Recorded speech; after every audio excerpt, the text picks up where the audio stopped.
Disciplinando os nossos filhos, parte 3. A insensatez está ligada ao coração da criança, mas a vara da disciplina a livrará dela. Provérbios 22:15. Ensinamos os filhos, e eles obedecem.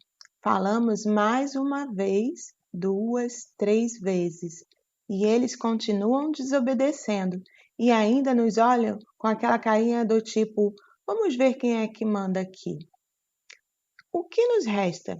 A primeira opção é deixar tudo como está e assim perder os nossos filhos e condená-los ao sofrimento proveniente da desobediência e do pecado. Segunda opção, entrar com um remédio amargo, isto é, entrar com o processo de correção disciplina. Mas que tipo de disciplina aplicar ao meu filho? Depende, primeiro, da idade do filho. Para disciplinar um bebezinho, na maioria dos casos, basta fazer uma cara bem feia, cara de quem está muito descontente, e falar bem firme com ele. Bebês costumam reagir diante de uma voz mais grave e de um semblante mais sério. Para crianças maiores, normalmente com mais de 1 ano e meio, a cara feia já pode não funcionar mais. Daí entra a necessidade de disciplina física. Chega a hora do chinelo na poupança fofinho. Boas chineladas normalmente causam um ótimo efeito nas crianças. Elas voltam à obediência e ao temor, respeito devido aos pais. Quanto ao instrumento usado, pode ser um chinelo, pode ser uma varinha, pode ser uma régua, enfim.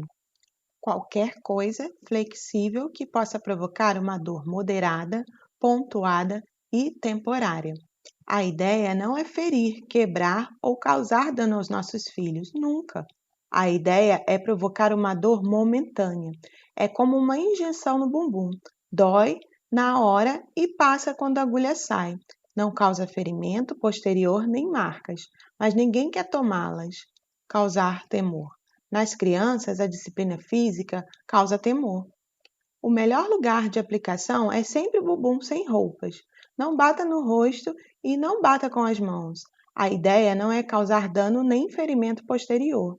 A ideia é dor pontual, que acaba dentro de poucos segundos, igual à injeção. Lembre-se, disciplina é remédio. Pouco não causa efeito, porém muito faz mal. Disciplina física exige equilíbrio, moderação com firmeza. Em filhos maiores, adolescentes, a disciplina física já não causa mais efeito. Nessa fase, a correção pode ser feita através de supressão de alguma coisa. É o chamado castigo. Ficar sem sair, perder a mesada, ficar sem computador, sem passear, etc. Qualquer coisa que seja valiosa ao filho adolescente e que o leve a pensar 2 vezes antes de desobedecer de novo. Uma outra coisa importante é a quantidade, nível da disciplina. Isso vai depender do tipo de erro cometido. Há pais que disciplinam por coisas pequenas e deixam passar coisas graves. Na escala de gravidade do erro, para merecer o castigo disciplina, pecados contra Deus são as coisas mais graves de todas. Depois vem desobediência aos pais, depois vem desrespeito a terceiros.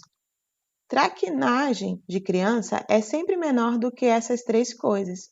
Por exemplo, é muito errado dar uma surra no filho porque ele derramou leite e deixa passar sem punição um ato de rebeldia contra Deus, do tipo usar o nome de Deus em vão ou mentir. Crianças derrubam coisas, caem, quebram coisas, sujam coisas, pintam coisas, não comem coisas ou comem o que não devem, e etc. Isso tudo é parte de ser criança. Tome cuidado com o exagero sobre a seriedade dessas coisas. Não gaste a sua autoridade nem a disciplina com besteiras. Guarde-as para as coisas sérias. Coisas sérias são pecados contra Deus, desobediências aos pais e desrespeito a terceiros. Criancice deve ser tolerada. Preste atenção. Uma coisa é a criança quebrar o vaso da vovó sem querer. Isso é criancice.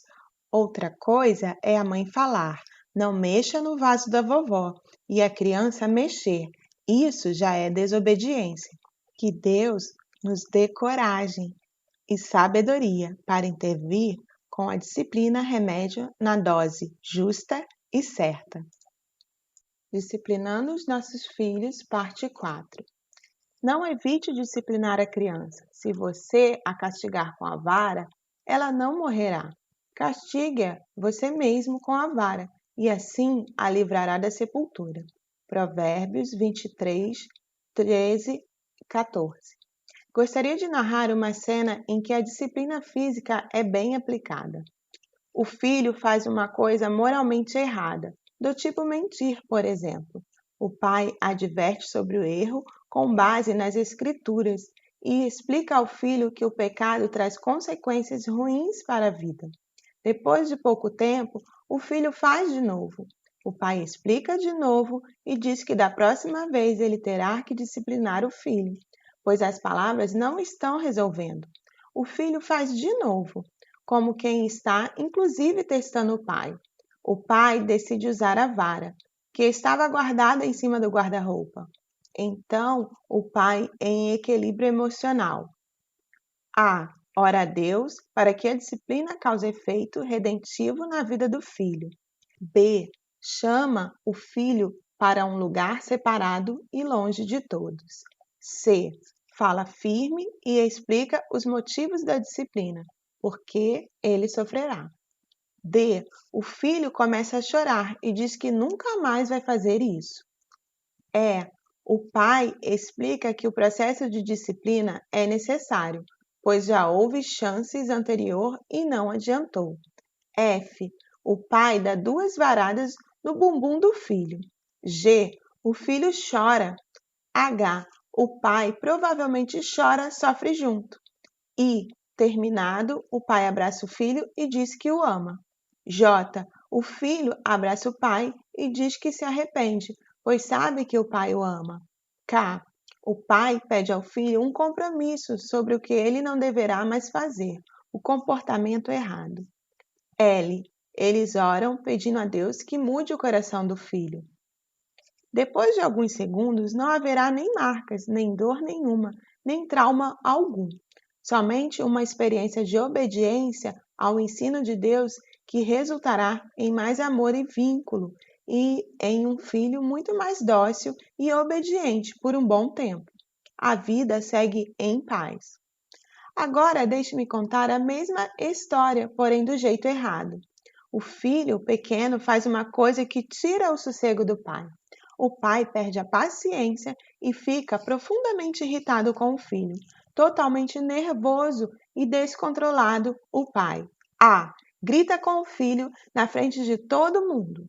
B. Diz que ele não presta e que o pai não gosta mais dele por causa do que ele fez. C. Pega a vassoura e sai batendo no filho aonde acertar. D. Depois manda o filho para o quarto para ficar de castigo. E. O filho vai chorando e se sentindo agredido. F. O pai fica ainda furioso.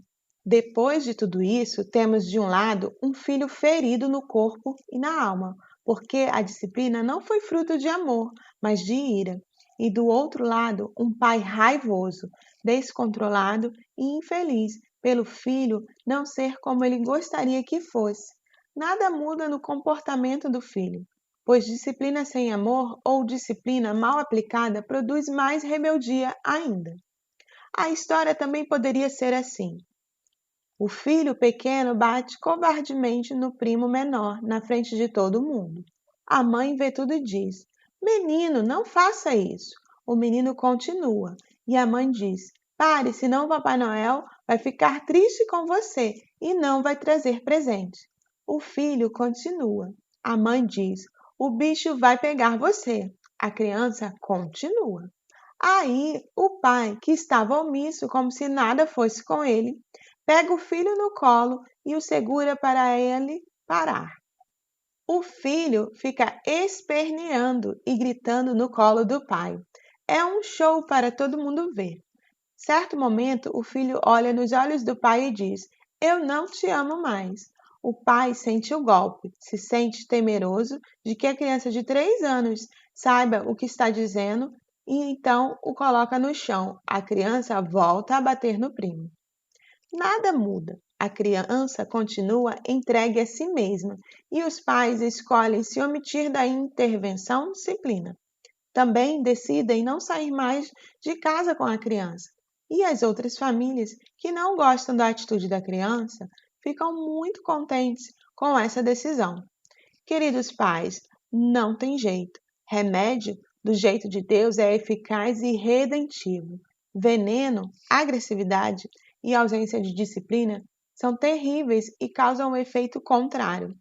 Você tem disciplinado os seus filhos corretamente? Disciplinando os nossos filhos, parte 5. Quem se nega a castigar seu filho não o ama. Quem o ama não hesita em discipliná-lo. Provérbios 13, 24. Alguns princípios práticos para a aplicação da disciplina física. A disciplina física é função do pai e da mãe, não de apenas um dos dois e nem dos outros parentes. B. A vara da disciplina não é para humilhar, condicionar ou fazer justiça, mas sim para quebrantar o coração rebelde diante da autoridade construída por Deus, os pais. Nunca se trata de espancamento e nunca deve deixar marcas na criança, nem no corpo, nem no coração. D. A vara da disciplina é um meio e não um fim. Excesso é prejudicial, assim como a ausência.